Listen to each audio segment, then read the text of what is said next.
Jadi kita sering kali dengar cerita kalau orang dari testimoni, yang di testimoni hasilnya bagus sekali, sementara ketika diaplikasikan dia mencoba hasilnya kurang memadai, kurang maksimal. Kondisi-kondisi seperti itu kebanyakan orang terlalu fokus dengan teknis penyembuhannya, tapi tidak mempersiapkan kondisi fisik si pasiennya itu sendiri, ya. Karena si pasien itu bagaimanapun penyembuhan dalam diri si pasien itu lebih ke proses penyembuhan mandiri atau self healing sebetulnya. Di penggunaan produk dan sebagainya akan maksimal kalau kondisi fisik itu maksimal. Kira-kira seperti itu. Nah, lebih detailnya kita akan mulai melihat bahwa ternyata badan kita itu justru dikendalikan oleh bagian otak tertentu, ya. Selama bagian otak itu tidak dalam kondisi siap, ya tidak akan terjadi proses healing seperti itu, ya. Nah, proses healing itu sendiri terjadi bukan dalam kondisi kita sadar, semangat, gitu ya, penuh stres, mungkin nggak akan terjadi. Jadi ada kondisi tertentu. Makanya kita seringkali kalau mendengar orang disuruh ke rumah sakit, bed rest, istirahat dan sebagainya, ya baru akan terjadi proses healing secara alami, ya. Proses healing itu sendiri terjadinya kalau kita lihat lebih dipengaruhi oleh bagian otak kita yang sering kita kenal dengan nama otak reptil, ya, atau somatic mind, ya. Somatic mind itu mulai dari bagian belakang kepala ini, ya, modula oblongata namanya. Terus dia berjalan terus sepanjang tulang ekor sampai ke sepanjang tulang belakang sampai ke tulang ekor, seperti itu, ya. Nah, kondisi di situ itu akan memicu mode dalam tubuh kita. Entah kita benar-benar aktif, ya, bekerja, mungkin harus berjuang untuk cari duit misalkan, to fight, atau mungkin kita harus meninggalkan satu keadaan karena itu bahaya buat kita. Jadi kita akan flight, ya. Jadi kondisi itu adalah kondisi-kondisi di mana healing tidak terjadi. Justru kondisi-kondisi itu di mana proses kerusakan bodi terjadi. Mungkin lebih jelasnya saya gambarkan. Kalau kita lihat otak reptil kita, ya. Tadi saya cerita dia punya dua sisi. Yang pertama dia akan berjuang terus naik ke atas terus, ya. Ini adalah kondisi yang kita sebut sebagai fight, ya, dia berjuang menghadapi sesuatu. Kalau ada apa-apa dia juga perlu melarikan diri dari kondisi itu, disebut sebagai flight, ya. Dia akan mondar-mandir dari atas ke bawah dan seterusnya seperti ini terus. Kita akan menghadapi kondisi-kondisi itu, tapi kondisi ini adalah kondisi di mana tubuh kita sebetulnya secara fisik lebih habis energinya, lebih habis nutrisi dan sebagainya. Sementara kondisi kalau kita mencapai kondisi fight atau flight ini maksimal, kecapean, pada akhirnya kan kita butuh kondisi yang lain. Contohnya di malam hari kita butuh apa? Istirahat, ya, rest. Kita juga butuh kondisi lain, yaitu mencerna makanan kita, menyerap ke tubuh kita sebagai langkah pemulihan. Makanya disebut sebagai rest and digest, gitu ya. Sementara ini fight or flight, gitu ya. Jadi ini salah satu, kalau ini dua-duanya berlangsung sama-sama. Nah, ini juga sama, ini terjadi kondisi ke arah sini sama-sama, dua sisi, ya, bolak-balik seperti itu. Sementara ini kalau ketika orang berusaha disembuhkan, kita selalu sibuk di sini dengan pikiran, mungkin kita menceritakan ke diri kita sendiri, saya pasti sehat, saya pasti ini, gitu ya. Tapi itu nggak akan terjadi proses penyembuhan. Anda mungkin balurin sampai capek di sini juga nggak akan terjadi apa-apa, ya. Jadi proses penyembuhan itu sebetulnya ada di sini, di titik ini, yaitu ketika bagaimana kita membawa kondisi fight or flight ini turun ke titik ini, ya. Titik ini disebut sebagai homeostasis point. Ini adalah titik di mana penyembuhan itu mulai berjalan, ya. Jadi bukan pada saat rest and digest sebetulnya, penyembuhan itu terjadi di antara ini sebetulnya, ya. Oleh karena itu kita sering dengar orang kalau sudah punya banyak masalah, mungkin dia terlalu sibuk di sini, orang disuruh apa? Oh, pasrah, itu kan, dia berserah. Tujuannya apa? Supaya dia nggak terlalu fight lagi, dia bergeser ke arah titik ini, ya. Cuman kita perlu tahu bahwa homeostatis point ini sebetulnya adalah kondisi fisik, ya. Oleh karena itu kita perlu setting justru fisiknya, bukan cuma dengan kondisi-kondisi yang kita atur dari pikiran kita, ya. Jadi kalau kita lihat gambar ini, sebetulnya ini sedang bermain dengan dua sistem saraf utama kita. Ya, kalau ini boleh saya bisa dari dua begini. Di sini kita menggunakan sistem saraf yang namanya sympathetic nervous system, gitu ya, sympathetic nervous system. Ini adalah sistem yang mulai bekerja dari sepanjang tulang belakang, dari sini ya, terus turun sampai ke bagian panggul kita. Sepanjang tulang itu dikendalikan oleh sistem saraf ini. Oleh karena itu banyak orang mulai mengasosiasikan, kalau begitu tulang belakang yang sini aja yang kita balur, gitu ya, nanti akan organ tubuh tertentu akan beres. Ternyata tidak semudah itu.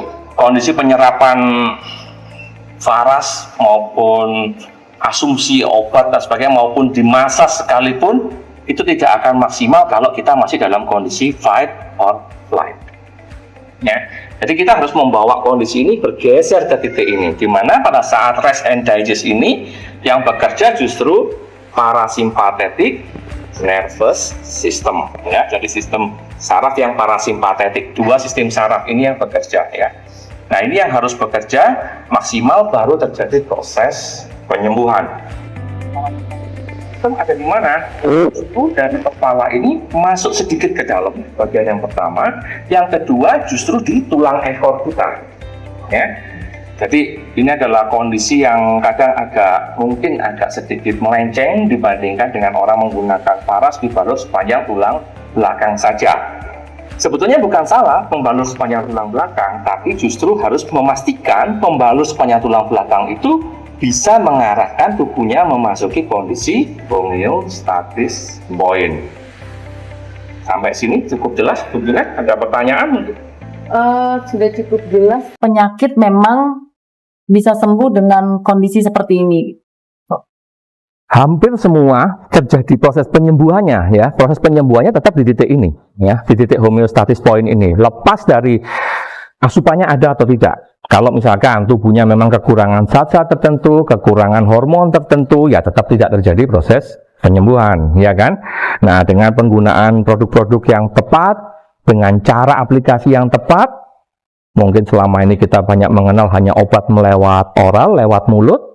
Kalau melewat mulut nanti akan diserap tubuh, yang diserap tubuh dia akan dicerna di saluran pencernaan, yang keserap tubuh mungkin sekitar cuma 12% sekitar itu.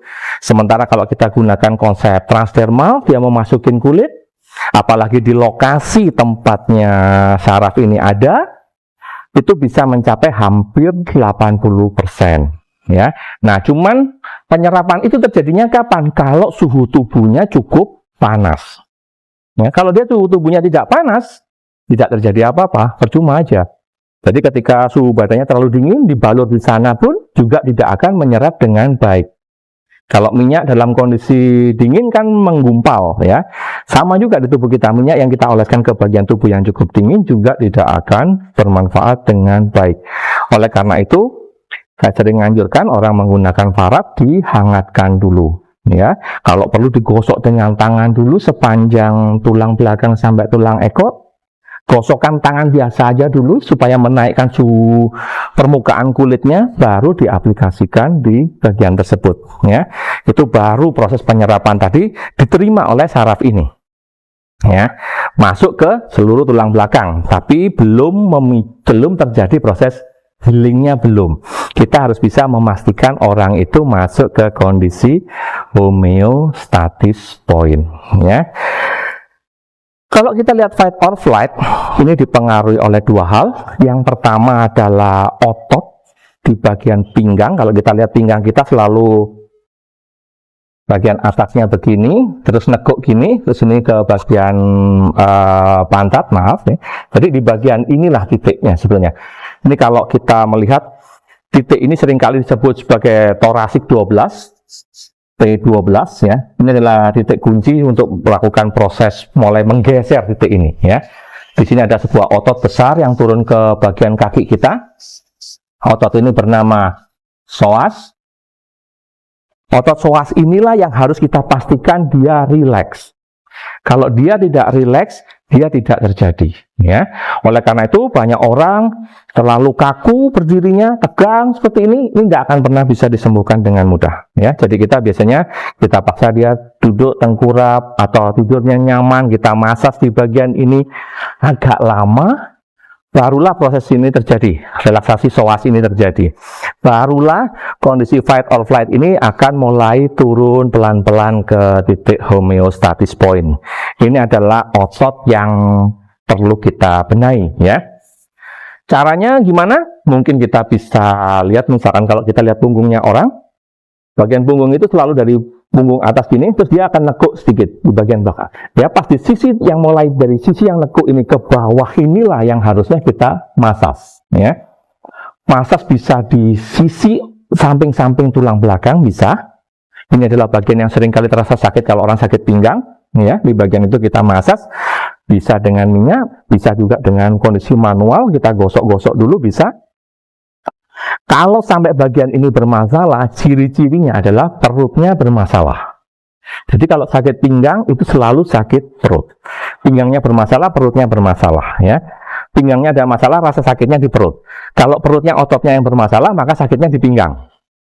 Jadi selalu bolak-balik ya. Oleh karena itu kita harus memastikan bahwa tulang atau otot di bagian pinggang ini rileks. Ya, kita bisa minta dia tengkurap atau duduk, kita masak di bagian itu pelan, nyaman. Oke, usahakan dia pada waktu di terapi tidak dalam posisi tegak seperti ini. Kalau tegak seperti ini berarti otot ini tegang, percuma juga terjadi. Ya, makanya kita suka bilang orangnya suruh agak sedikit nekuk gini, ya, lebih rileks ini, mungkin baru kita terapi. Itu baru terjadi kondisi yang lebih bisa mengarah ke homeostatis point. Ya, itu kondisi pertama yang kita perlu pahami tentang otot. Tapi jangan lupa juga, kita seringkali sudah menggosok itu, kenyataannya nggak terjadi proses penyembuhan. Kenapa? Karena kita lupa dua kondisi ini, rest dan digest. Ya. Kesalahan terbesar adalah jarak antara makan dan tidur. Ya, terlalu dekat. Sehingga apa yang terjadi? Berarti perut masih sibuk mengolah makanan. Ya. Jadi tidak ada kesempatan perutnya istirahat. Kalau perutnya belum istirahat, berarti tulang belakangnya belum istirahat. Ya, makanya tidak terjadi proses penyembuhan. Ya, jadi kita memastikan selain kita menggosok, pastikan dia jarak antara makan dan tidur harus memiliki jarak yang cukup panjang. Ya, biasa sekitar 2 jam. Ya, 2 jam baru tertidur. Atau proses makanan yang dicerna disederhanakan. Misalkan orang jadi menggunakan makanan yang lebih lunak, bubur misalkan, smoothies dan sebagainya ya. Jadi dia akan lebih mudah dicerna sehingga proses pergeseran untuk rest dan digestnya ini tidak perlu menunda lama ya. Terjadi proses penyembuhan. Ini titik pertama. Ya. Yang kedua, ini otot. Yang kedua adalah hormon. Ya, hormonal. Jadi di titik T12 ini juga, ini adalah tempat ujung dari ginjal kita. Jadi ibaratnya ini ginjal kita, di ujung yang warna merah dan hitam ini adalah kelenjar yang namanya adrenalin. Ya, adrenalin ini akan aktif kapan? Kalau kita lagi fight or flight juga. Ya, dia akan tegang menghasilkan adrenal, maka kita akan siap berlari misalkan kalau dikejar anjing, ya seperti itu ya. Atau mungkin kita mulai melawan kalau kita terancam, itu adalah adrenal ya. Mungkin kalau dompetnya sudah mulai menipis, tiba-tiba kita semangat kerja, itu adalah kondisi adrenalnya ini aktif. Nah, pada saat seperti itu tidak akan terjadi proses penyembuhan karena adrenalnya aktif. Pada saat adrenal aktif, maka hormon yang satu yang akan ada satu hormon yang justru masih. Ya, hormon ini adalah hormon tiroid. Tiroid itu di daerah sini, daerah leher ini. Ini adalah tempat kelenjar-kelenjar tiroid. Ya. Jadi kalau adrenal aktif, tiroid diam. Ya. Kalau tiroid aktif, adrenal diam. Jadi dua ini selalu bergantian begini. Tiroid gunanya untuk apa? Tiroid gunanya untuk memastikan sistem metabolisme bekerja dengan baik. Jadi tadi kita sudah makan yang cukup menyehatkan, tubuh sudah diberi baluran yang cukup. Kalau adrenalnya masih aktif, maka bahan-bahan tersebut berarti tidak didistribusikan ke seluruh tubuh. Ya, kurang efektif. Ada satu teknik bernafas yang banyak dianjurkan dan kita melakukannya juga nggak perlu banyak-banyak, yaitu teknik bernapas yang namanya 4-7-8. Artinya kita menarik nafas 4 hitungan, misalkan ya. Oke, terus kita menahan 7 hitungan, ya 7, oke. Kita membuangnya 8 hitungan, ya 4-7-8. Sayangnya banyak orang melakukan teknik ini ya cuman tahan terus diapain? Seperti itu. Ternyata itu tidak membuat sistem saraf kita berpindah dari sympathetic nervous system ke parasympathetic nervous system. Jadi yang bisa membuat sistem itu berpindah justru adalah lidah kita. Posisi lidah harus menempel ke langit-langit persis di belakangnya gigi. Nah, seperti ini ya. Lalu kita mulai narik napas. Tahan. Buangnya.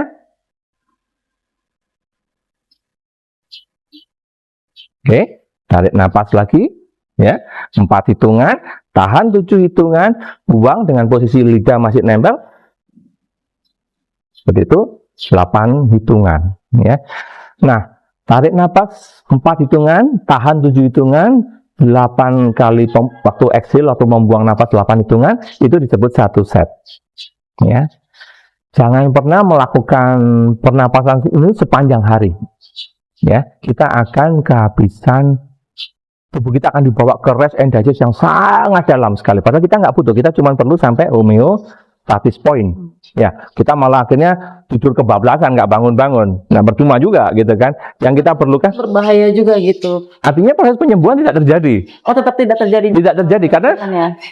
terlalu cepat pindah ke posisi tidur, ya kan? Jadi kita perlu menggeser sampai titik itu saja, cukup panjang, oke, barulah mulai naik. Kecuali orangnya memang insomnia, nggak bisa tidur. Berarti napas tadi bisa dilakukan lebih banyak. Berapa jumlah set yang dianjurkan kalau kita lakukan? Itu sehari 2 kali, siang hari, pada saat kita mungkin kecapean bekerja, tapi kita nggak bisa tidur sesaat, kita butuh namanya micro sleep. Kita tidur beberapa detik, tapi cukup efektif untuk tubuh kita. Tapi memastikan bahwa kondisinya itu adalah kondisi tidur, bukan masih mikirin pekerjaan gitu ya. Kayak kita lagi nyetir di kendaraan, apa tiba-tiba kita ngantuk sekali, itu adalah kondisi micro sleep. Sebenarnya itu ada di titik ini, ya, titik homeostasis point. Sebenarnya itu menyembuhkan sekali, ya. Cuman kan bahaya kalau mau sembuh harus bawa mobil sambil ngantuk gitu kan. Nah, itu kita bisa kondisikan dengan napas 4-7-8 tadi, setidaknya 4 set. 4 set. 4 set. Siang hari mungkin mau tidur siang boleh, malam hari menjelang tidur malam 4 set. Dalam kasus yang lebih ekstrim, kalau kita mau melatih, membiasakan lama-lama 4 nggak mempan. Karena otak kita udah mulai terlatih dalam kondisi tengah tidur. Kayak saya pribadi, saya justru melakukan itu sampai 8 set ya. Jadi dalam kondisi tidur kadang-kadang saya masih sadar, saya dengar suara ngorok saya sendiri dan sebagainya. Itu karena saya terlatih menggunakan kondisi tadi itu. Lama-lama kan kita kenal kondisi itu. Lama-lama kita nggak tertidur di sana. Kita masih sadar tapi badannya sudah tidur. Badannya sudah mengalami homeostasis point untuk tidur. Tapi ya tetap akhirnya nggak tidur kan. Kita jadinya tetap mikirin macam-macam. Oleh karena itu jumlahnya bisa kita perbanyak sampai 8 set mungkin ya. Jadi sekarang misalnya kita tarik napas ya. Tahan. Buang. Lewat mulut buangnya ya. Jadi mulutnya harus tetap lidahnya nempel dan keluarnya lewat mulut. Seperti ada bunyi. Tapi nggak usah bunyi keras-keras ya. cukup ngalir seperti itu 8, maka 3 kali 4 kali biasanya kita akan mulai menguap. Kalau kita lihat bagian ini kalau kita lihat ya, ini akan mulai masuk ke dalam ya, sampai di sini, baru di bagian ini kan mulai akan mengarah melebar ke sini. Berarti titik ini sebetulnya yang perlu kita benahi ya, mungkin agak gini ya, titik ini yang perlu kita benahi ya. Bisa dengan cara kita masas di samping-sampingnya seperti ini ya, dalam posisi dia tiduran atau gimana ya, kita bisa masas di bagian itu ya, jadi pas di sambungan itu yang pertama ya. Yang kedua tadi permisi, mungkin di bagian leher ya, ini dari sini ini ke bawah ini.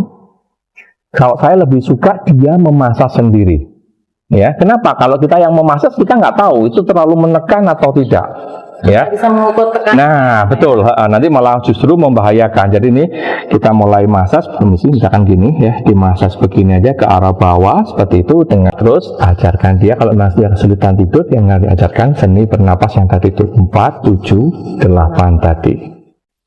Cuman dalam beberapa kasus, misalkan orang itu demam berdarah, ada organ darah yang rusak, terus juga ada proses-proses seperti mungkin ada bagian tubuhnya yang kena cancer, tumor dan sebagainya, kita perlu memastikan ya beberapa hal tambahan. Jadi selain sepanjang tulang belakang, kalau sampai ada kerusakan organ, berarti kita perlu kopian atau kop data tubuh kita yang belum rusak dong ya, ya benar ya, supaya dia bisa dipakai atau memberikan kopian selnya ke dalam sel tubuh kita, sehingga sel ini bisa mulai terjadi perbaikan di lokasi yang rusak seperti itu ya. Nah ini kita akan mulai berhubungan dengan mungkin beberapa orang menyebut sebagai produk stem cell dan sebagainya. Sebenarnya kita sudah punya sel itu dari awal. Sel itu tersimpan di bagian tulang ini, tulang atas ini ya. Kiri dan kanan dan paha atas ya. Oleh karena itu dalam kasus-kasus misalkan orang demam berdarah, maka kita perlu balur bukan cuman tulang belakang, bukan cuman telapak tangan, telapak kaki, tapi justru lengan bagian atas, paha bagian atas ini perlu kita balur. Dengan itu kita hangatkan, maka kopi sel kita yang masih belum terkontaminasi tadi itu menjadi contoh untuk produksi sel yang baru. Ya, itu yang pertama. Yang kedua, kondisi penyakit muncul itu kenapa? Sebetulnya lebih karena suhu badan kurang tinggi. Ya, jadi suhu badan kita normal tuh harusnya antara 35,7 sampai 36,2. Ini adalah suhu yang aman buat tubuh kita. Masalahnya kita nggak pernah tahu suhu ini, kita juga malas ngukur gitu ya. Tahu-tahu suhu badan kita turun di bawah 35. Kalau di bawah 35 derajat berarti apa yang terjadi? Minyak mulai menggumpal, ya kan? Cairan juga mulai melambat alirannya. Nah, di sanalah mulai muncul gangguan-gangguan. Ya, seandainya ada seperti lemak atau protein tergumpal di sana, mulailah muncul kista, mulailah muncul tumor, kanker dan sebagainya. Berarti kalau kita mau mengurai itu harusnya gimana? Jadi kita harus naikkan suhu badan ke arah yang lebih tinggi. Memanaskan suhu badan jadi lebih tinggi bisa didapat dengan berbagai cara. Sebetulnya kalau tubuh kita jadi panas, artinya tubuh kita sebenarnya suhu badannya kurang tinggi tadinya, gitu kan? Maka otomatis tubuh memanaskan. Kita ngomong demam. Masalahnya begitu demam, orang mulai minum pereda panas. Akhirnya malah nggak terjadi kondisi panas yang diharapkan. Nah, memulihkan, menghasilkan kondisi panas ini bisa dari faktor luar, mungkin secara fisik kita pakai seperti selimut atau jaket atau apapun. Ya, mungkin kita juga bisa mulai dengan menggunakan bahan atau asupan yang membuat tubuh kita panas, misalkan minum air hangat, minum air jahe, teh jahe dan sebagainya. Sampah tubuh kita itu ada satu di bagian dada ini, oleh karena itu kita sering berkeringat di bagian dada ini, ya. Yang kedua di bawah ketiak, ya, kiri dan kanan, ya. Terus yang berikutnya adalah di paha bagian belakang ini, ya. Itu juga ada 2 kantong, jadi ada 5 kantong utama. Kantong-kantong ini kita harus memastikan suhunya cukup panas. Kalau nggak panas apa yang terjadi? Benjolan.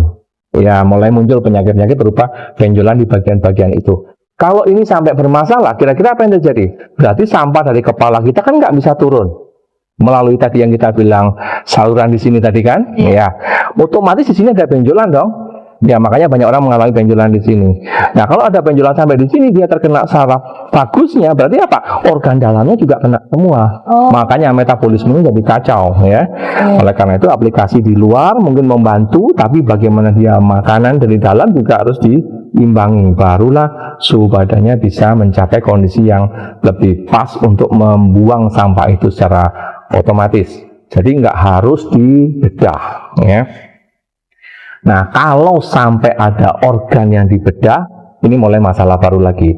Ya, silakan cari tukang akupuntur ya. Karena itu ada jalur meridian yang mulai kepotong, di sanalah akan mulai banyak masalah. Memang tidak langsung, kira-kira akan berlangsung 5 tahun, 7 tahun, 8 tahun, 9 tahun, 10 tahun baru ekstrim ya. Ya, nggak langsung pada saat ada operasi itu. Ya, tapi sebaiknya setelah operasi lukanya kering, silahkan segera ke tukang akupuntur.